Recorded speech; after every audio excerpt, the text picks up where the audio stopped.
I'm going to be unboxing every single Cowboy Bebop variant that came out last year, and just look at all of them. Look, I mean, so many Faye Valentines, so many Spike Spiegel perms. There's, what, 8? Apparently not, because Turntable Labs probably saw my 8 variants video and heard me say this. Hopefully we don't get any surprises for new ones. Or maybe hopefully we do, I don't know, depending on how you feel about it, being a collector and all. And they thought, well, I mean, it's clear to us that AB wants another variant. So this is what we got from Turntable Labs shortly after that video, which, I mean, is totally fine, because that only means that it gives more people an opportunity to add this record to their collection, which is, I mean, come on, what an awesome thing, right? Welcome to Music and Anime, I'm Ab, and the song of the day is coming to us from @Dekrennic over on Twitter, and they say Hologram by NICO touches the walls. This is the Full Metal Alchemist second opening, and it's a good one at that. It's really, really enjoyable. I'll put a link in the description of an acoustic version that the band played, and holy crap, I wish I was there seeing that live, because it's an amazing acoustic version of the song. Like, if you've never heard that opening in that way before, I highly recommend it, and again, I'll link that in the description, so please enjoy that. If you want one of your favorite anime songs or tracks to be right here as well, just make sure to comment down below with song of the day, and it could be in my next video. So let's get started, because there's quite a bit that I have to go through here. Since all of them are the same on the, outside and inside, I'm just going to go through the jacket art with the standard black edition, and we're just going to take a look at all the variants from there. All the boxes are the same with the exception of one, so when we get to that one, I'll show you the difference there. Another thing that I wanted to point out is that these aren't in their original packagings. I did make some modifications to them. Obviously, I got like protective sleeves, and I added inner sleeves as well, as they didn't come with inner sleeves. So yeah, those are the 2 modifications I made, and that's it. But aside from that, I did manage to preserve the label that comes with the records. I tried my best to, peel them as best as I could and slap them onto the outer sleeve. If you guys have a method that really works well for you, I'm more than happy to hear what methods you have for that. But I do like to try and save these as best as I could. But yeah, with that out of the way, I have my record glove here, and let's start taking a look at some of these records. So on the jacket here, we have Faye Valentine, and some of you I've seen did talk about how funny the perm looked on Spike Spiegel there, or even like the look on his face or whatever. But hey, you know what? The guy, he's got a lot going on, so we can give him some slack there.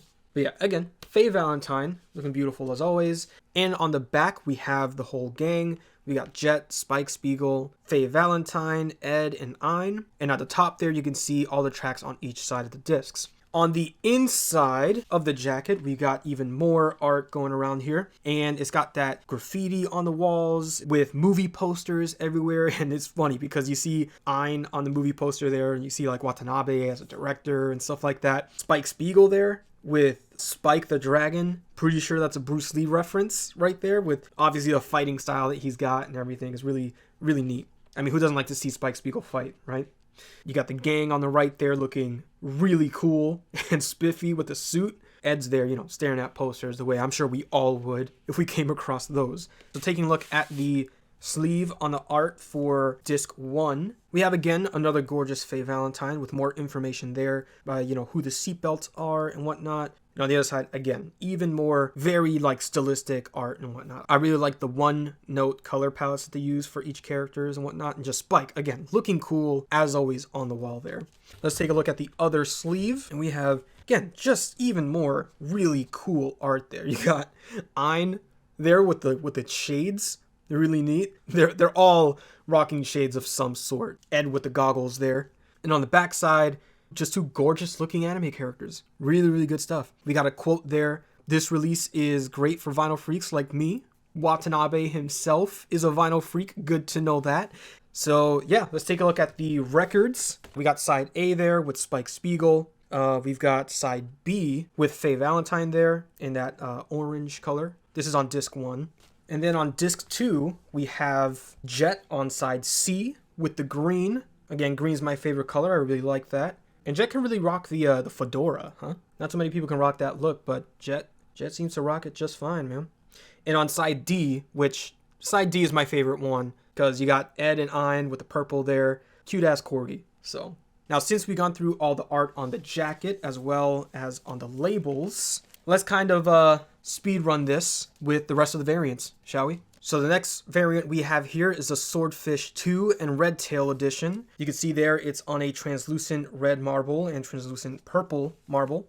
So disc 1 here is the Swordfish II, and as you can see, it's not really a Swordfish II Red, which I've seen some people get really disappointed about. I can also agree that yeah, it's not really like a Swordfish II Red. And that's due to the gold marbling. So you have like that yellowish tone with the red, kind of creates this orange blend to it. But it does look like a fiery kind of red, which I really don't mind at all. Still a very nice looking record. But yeah, that's disc 1. And then disc 2, we have the Redtail. Of these ones here, like of these 2 discs, the Redtail one, I mean, my God, just look at that purple. This is supposed to be a translucent record. It really just looks like an opaque marble to me. It's really not that see-through at all. So yeah, but what I do like is how side D is just almost completely purple. The disc being purple and the label art being purple there as well. That looks really neat to me. I like that there's a darker purple in some of the marbling as well. You know, it's like that two-tone color going on there.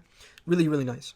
So the next one here is the Mondo exclusive variant. As you can see, both of the records there are also translucent. This one was limited to 1500, and they don't really say it here on the label, which is interesting. But anyway, and this is supposed to be the Spike Spiegel variant. So looking at disc 1, we have the yellow marble. Just look at that. My record has kind of a bit of a black on there. That's just in the record. When your record has a birthmark on it and it still sounds just fine, ain't no problem with it, you know?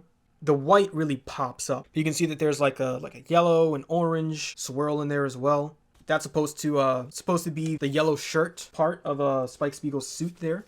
And let's take a look at disc 2 here, which is the blue suit that we have. This one here, between the 2 of them. Now this, you can absolutely tell that it's translucent. I mean, just look at the difference between them. It's uncomparable. Like you can actually see my fingers through the disc there. And that's a real translucent thing, right? I'm pretty sure if I do the thumb test or finger test on the yellow marble, I mean, like, look, you can hardly see anything, if nothing at all, right? But on this blue one, very, very translucent. On this one, I really like side C. The way that green goes against the blue, very nice. That is the Spike Spiegel variant right there.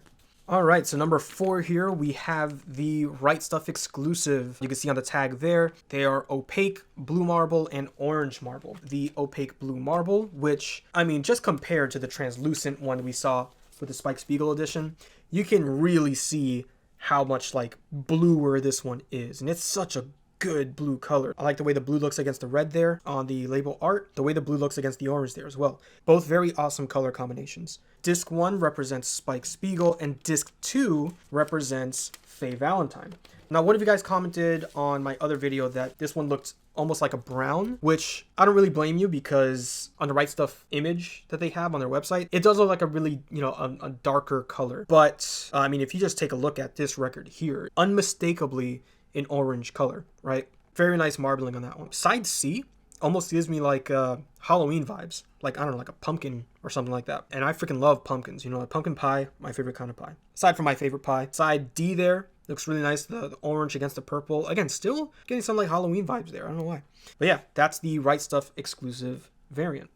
On to number 5 here, we have the first of 2 Newberry Comics exclusives, and that is the Cosmic Core Splatter. And both discs, they look the same.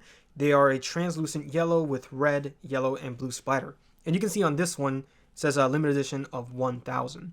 I'm pretty sure that at first it was 1,500 and then it got decreased down to 1,000. But regardless of the fact, there it is on the label. There's 1,000 of these guys. This is one that I mentioned that I had the My Hero Academia record that looked like this one. And I'll put them side by side just for a quick second, if anything. This one, out of all the variants, surprised me because I wasn't expecting me to like it as much as I do now. Every time I take it out and spin it, because I have spent some time with these records, there's just something about this that works. You got all sorts of colors in that splatter there. You have the purple, white, green, and I'm pretty sure there's a yellow splatter in there as well. So that is the Cosmic Core Splatter one. And moving on to the other Newberry Comics variant. So here we are, number 6, the second Newberry Comics exclusive, and you can see it's limited to only 500. Now, this is a variant that had the least pressed out of all of them. So yeah, let's take a look at the first disc here. And yeah, so this is one that, again, like, it just really grew on me as well. There's just something about the translucent record with a splatter on it. It's just really good. Both discs, again, are the same. My disc 2 has quite a bit of the purple splatter on there. Really, really nice. I'm excited about that. You can see that there against the green with Jet, and just purple on purple there again. Really, really nice. Again, there's just something about side D. Not only is it my favorite side with like the music that's pressed on it, but it just works a lot of the time, at least, you know, for me. But yeah, that's the second Newberry Comics exclusive, the Space Cowboy Splatter. Moving on to variant number 7 here, we have the Light in the Attic exclusive variant. So it's a translucent clear with black, pink, and blue splatter. So much like the Space Cowboy Splatter from the Newberry Comics one, this one is similar. We just got a lot more going on with this one.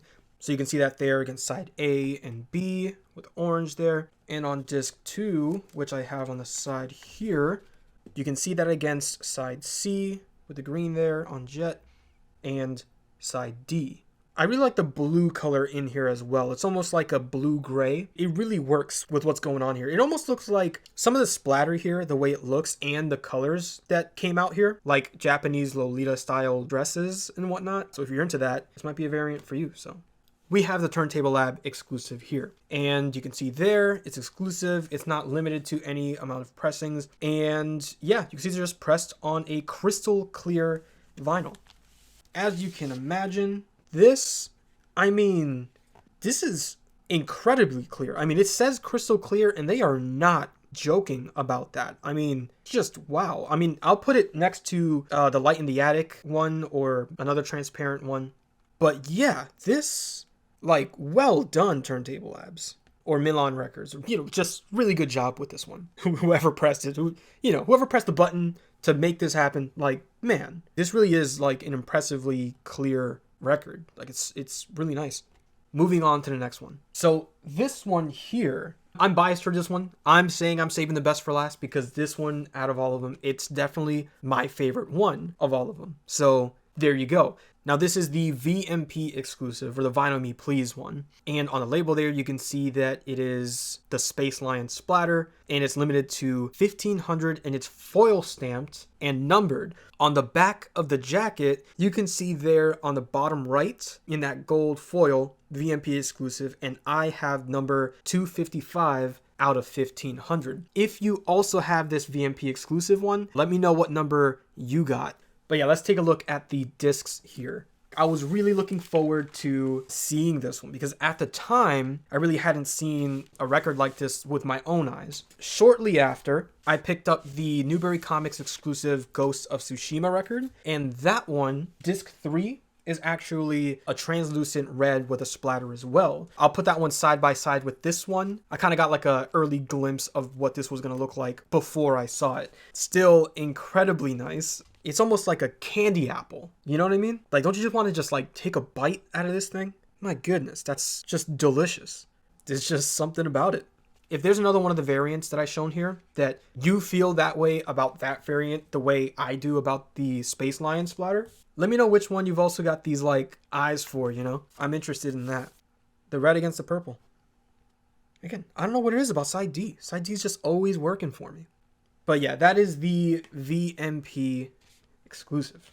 So those are all 9 of the Cowboy Bebop variants. Let me know which one you have in your collection, or if you were also crazy like me and got all variants and have them in your collection. This is an amazing soundtrack, and it really did get the love that it deserved with the amount of pressings that it got. Those are all the variants, but those aren't all the records that came out last year. There is this little extra guy right here. This is the 7-inch record that Crates pressed. This is the one that was a collaboration between Mason Lieberman, Sunrise, Funimation. They came together to make this happen. There's an amazing performance. Again, I'll link that in the description as well in this video too. I mentioned it on the other one, but man, what an amazing performance. And what you can do with technology nowadays is it's amazing. If you didn't know, all the money that went towards making this went towards COVID relief funds. So I had to get mine from a reseller, which is unfortunate that someone bought it with the intentions of reselling, but hey, you know what? Their money went towards a great cause regardless. Yeah, we're going to take a look at this real quick.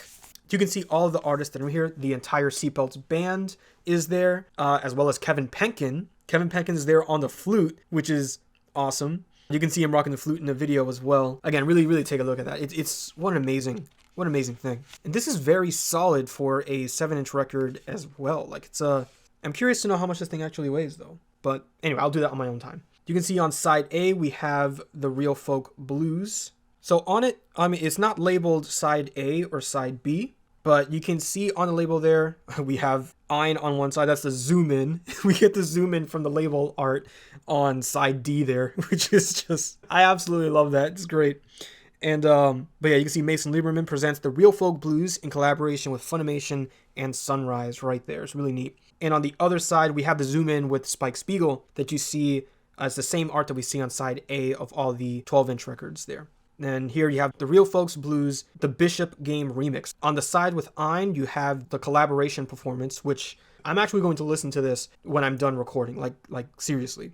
But anyway, on the other side, there's a portion of that collaboration where they're rapping in it, and this other side, it's just the rap portions of it. So aside from that little 7-inch record, I do have a little more for you. One of you guys asked me if there was a difference between opaque records and translucent ones in terms of like sound quality. Does one sound better than the other or what? You know? So what I did when I finally had all of them together, I captured the audio directly from each variant on the first track, so the Cowboy Bebop opening, and I put together a video, which I won't have here, but I will post on my Instagram and on my Twitter. When the track is playing and the record you see, that's the audio from that record itself. So if the entire track sounds just like a singular track, well then there's your answer in terms of the sound quality and whatnot. So that's going to be it for this video. I hope you enjoyed this unboxing type experience or whatever. Again, there's a lot I had to go through there. Let me know which variant is your favorite, which one you have. If you have the VMP one, what number is on the back of yours. Don't forget to share with me your song of the day. And yeah, keep listening to the music that makes these animes so great. I will see you on the next video. Thank you.